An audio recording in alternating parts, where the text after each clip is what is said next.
All right, quick video. I like my hair. Why I am leaving Cambodia and why I can't stand Cambodia.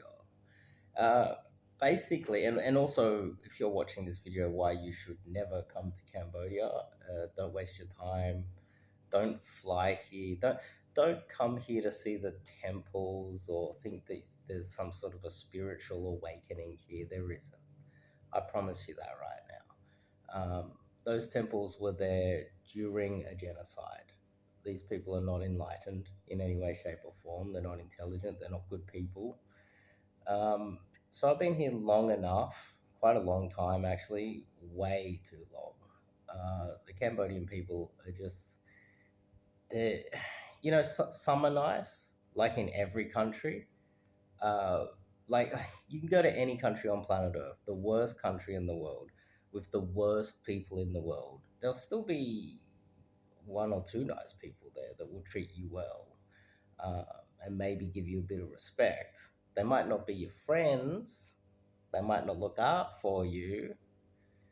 If you were to fall on the ground and be hit by a car or tuk tuk and dying on the ground, they might not come and save you.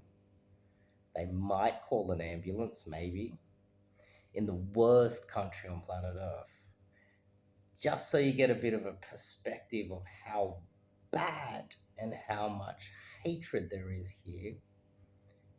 If you are white, especially, don't come to Cambodia. They they hate you. They fucking hate you everywhere you go. Like you name it. Like I was abused, threatened. The videos on this channel too, at an Airbnb. I did nothing wrong.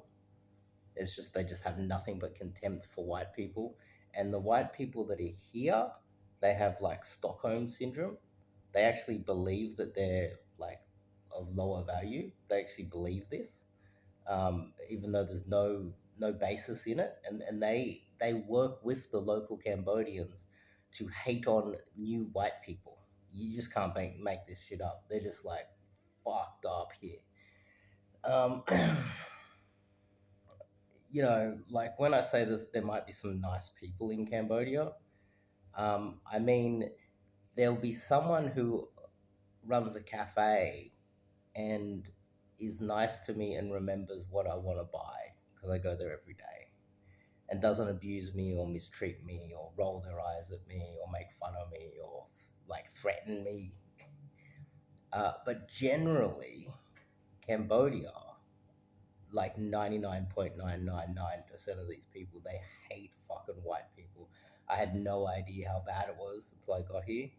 Got myself a long term visa, stayed here for so many months, and I'm like, wow, the the the disgusting behavior here is outrageous. So I just can't stand the racism.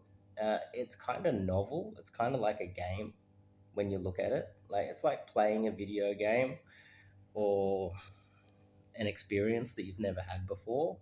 So like you can twist it and make it you know positive. Look at it in a positive light.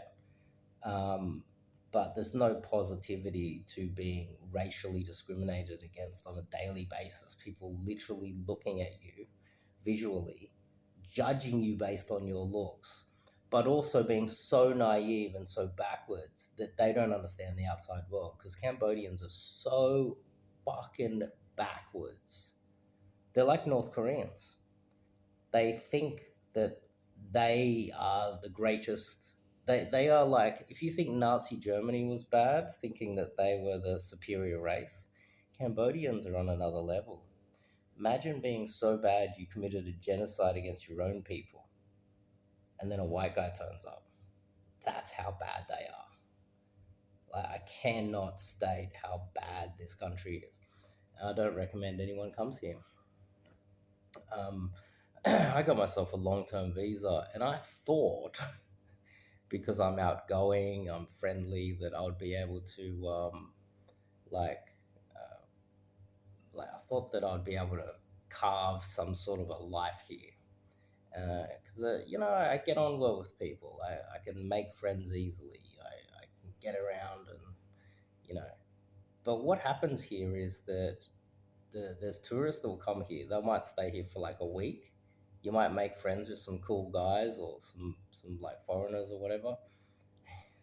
They're only going to stay a couple of days, and then they're going to get out of this shithole. Trust me. Um, and the only people that stay here are like legit, like they've got nowhere else to go and they're kind of trapped here. And I got myself a long term visa, so I thought I might just stay here, try to carve out a life. Surely I'll be able to, like, you know, create a good sort of a life here. No, it's impossible.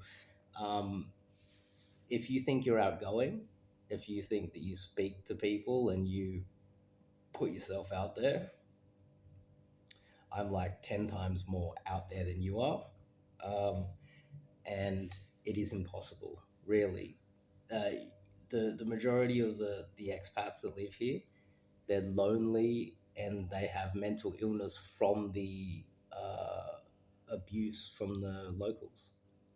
So many of them have trauma from the racial attacks that they have to suffer from on a daily basis, that they go in their shell.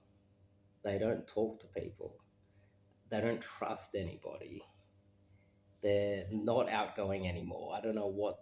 I bet some of them were very friendly when they first came to Cambodia, and then Cambodia just crushed them with the racism and the discrimination and the abuse and the constant, like, it'd beat you down after a while because you think that some people have humanity, but there is no humanity here in Cambodia. They're genuinely bad people. Like, they will see the color of your skin, judge you, and there's no coming back from that. Like, if you're a white guy and you're coming here, um, like you will get laid. Like there's a natural biological tendency for Asian girls to kind of want to sleep with a white guy, and so you're gonna get laid, but they're not gonna want to be seen with you in public because they're gonna be abused. Like, they're gonna be abused, threatened. They might get fired at their job for just like talking to a white guy. It's that bad here. Like, I cannot state it. You I was in Starbucks with a girl who was a beautiful girl who I think is part of the 1% here. So she speaks English, she's educated, she's traveled, she's far more worldly than every other Cambodian in this shit country. And she wouldn't leave the Starbucks with me. She wouldn't go outside of the Starbucks. The only other option was we get in. She gets on her motorbike, and I get in a tuk tuk, and then we just go straight to my place, and we can't be seen walking together in public. She wouldn't leave the Starbucks with me. She wouldn't walk side by side with me because the general public here would attack her. Like, it's a dystopian nightmare here on a level that you could never imagine. And so, if you have a girl and you want to go and meet out a girl somewhere here, she has to come directly to your apartment, and the the lobby cannot see her. Or you have to stay in a place that has Chinese people there because the Chinese don't care, but the locals, they care. And so they have to see her come in here. She has to walk in by herself. She has to find the elevator. She has to go to your apartment, and nobody can see her, or she's going to be abused. That's the dystopian racist nightmare that is Cambodia.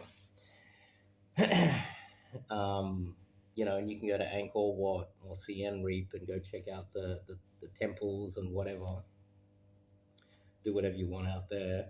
The only reason why that kind of works okay is that there's a lot of tourists there. So that's the only way. But if you're surrounded by the locals will actively try to make every aspect of your life more miserable, in every possible way. Every single person that I've met here has had their phone stolen. I am filming this on a brand new phone that I had to buy because my phone was stolen.